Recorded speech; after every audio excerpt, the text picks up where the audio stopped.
All right, let's just jump right in. We're going to talk about one of the most famous, kind of legendary encounters in all of history. It's this meeting between a king and a philosopher. But, this isn't just some dusty old history lesson. Nope, this story, it actually reveals something incredibly profound about the pressures we all face today in modern life. It's about these hidden values that might be trapping you, trapping us, without us even knowing it. So, picture this. You've got Alexander the Great, literally the most powerful man on the planet. And he walks up to this philosopher, Diogenes. And Diogenes, he's just chilling in a barrel, basically wearing rags. So Alexander, feeling generous, offers him anything he wants. Anything in the world. And what does Diogenes say?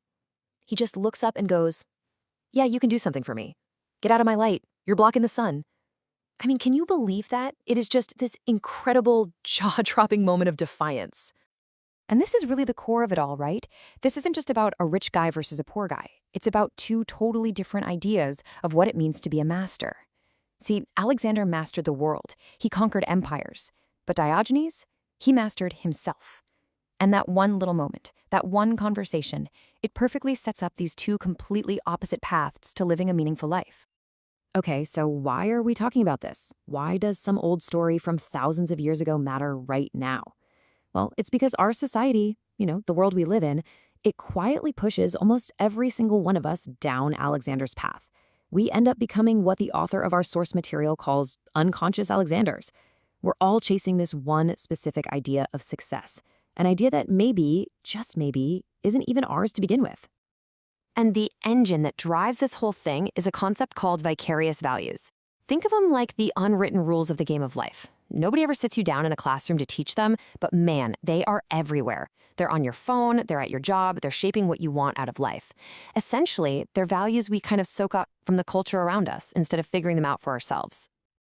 So what exactly are these modern values? Well, you know the drill. It's that constant chase for more money, more stuff.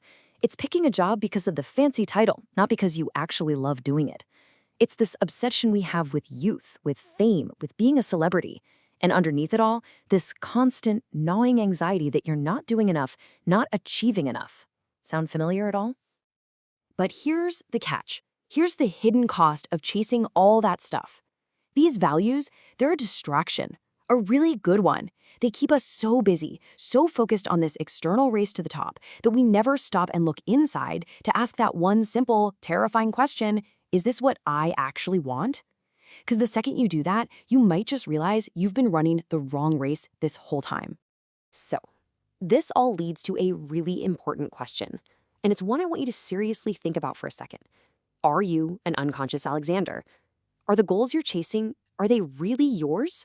Or are they just echoes of what society told you to want? And look, realizing you might be on this path, that's not just some abstract philosophical thing to ponder. Following this path can be genuinely, deeply damaging. The source material we're looking at lays out 3 big reasons why Alexander's crown is actually incredibly fragile. So let's break them down. Okay, number 1, and this is a huge one. The goal is based on exclusion.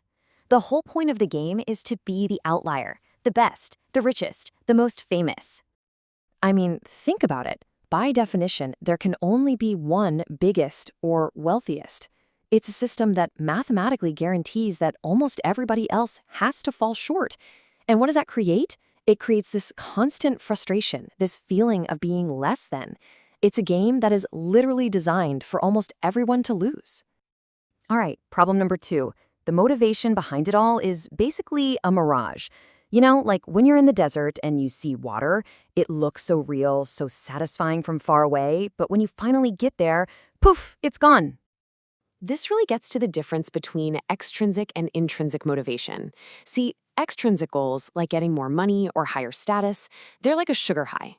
You get this quick rush from a bonus or a promotion, but it fades and fast. Intrinsic goals, on the other hand, they come from inside you. They're that slow-burning fuel of real passion. The reward isn't some trophy at the end. The reward is the feeling you get from just doing the thing itself.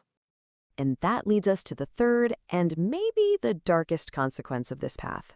All that intense pressure to win a game that almost no one can win, well, it creates a massive incentive to cheat. It makes sense, right? If the only thing that anyone cares about is the status that comes with being the winner, and not how you actually played the game, then, well, cheating starts to look like a pretty logical choice. And the classic example here, of course, is Lance Armstrong and his cycling team. The goal of winning became so huge, so important, that it just wiped out any sense of right and wrong. And this quote from Tyler Hamilton, one of his teammates, is just, wow, it's so powerful. He said, "I never thought the feeling of giving my medal back would be better than winning it in the first place." Just think about that. The victory was so hollow, the lie was so heavy, that the relief of finally letting it go felt better than the win itself. What does that tell you about what that kind of success is actually worth? Okay, so if the path of Alexander is basically a trap, what's the alternative? Well, this is where we go back to our friend in the barrel. Diogenes offers a completely different way to live, and it's actually way more practical than you might think. And look, the way of Diogenes isn't about literally living in a pot. It's a mindset shift. You can boil it down to 3 really actionable steps. First, figure out what true wealth is. Second, simplify your life on purpose. And third, stop trying to be better than other people and start trying to be a better human being. So let's start with that first one, redefining wealth. For Diogenes, it had absolutely nothing to do with money. Real wealth, that's your health. It's having time. It's being out in nature. It's gaining wisdom. And maybe most importantly, it's having power over yourself, mastering your own impulses and desires. That's the one thing nobody can ever take away from you, your own mind. You know, Diogenes would intentionally make himself uncomfortable. He'd sleep on the hard ground, he'd deal with the cold. Why? To make the simple pleasures feel even better. And this ancient idea is unbelievably relevant today. It's basically the antidote to what some modern psychiatrists call a dopamine deficit. We're just constantly blasting our brains with stimulation from our phones and our feeds, right? And it numbs us. We lose the ability to feel real pleasure from simple things, and we just walk around kind of annoyed and irritable, always looking for that next little hit. Diogenes figured this out thousands of years ago. By choosing simplicity, you're actually choosing more joy. And that brings us to his third principle. There's this famous story about him, right? He's walking through the streets of Athens in the middle of the day holding up a lit lantern. People are confused, they ask him what he's doing, and he just says, "I'm looking for a human being." What he meant was he was looking for someone truly honest, someone authentic. See, his whole quest wasn't about being better than everyone else. It was about finding and becoming a genuinely good person. So here we are at the end, and it all comes down to a fundamental choice. We've got 2 paths laid out in front of us, perfectly embodied by these 2 guys from history. You've got the path of the king, and you've got the path of the philosopher. Let's just lay it out, side by side. On one hand, you have the Alexander path. The goal is to be the outlier. The motivation is all external. The result is fragility and anxiety, and the focus is on your status. On the other hand, you have the Diogenes path. The goal here is just to be more human.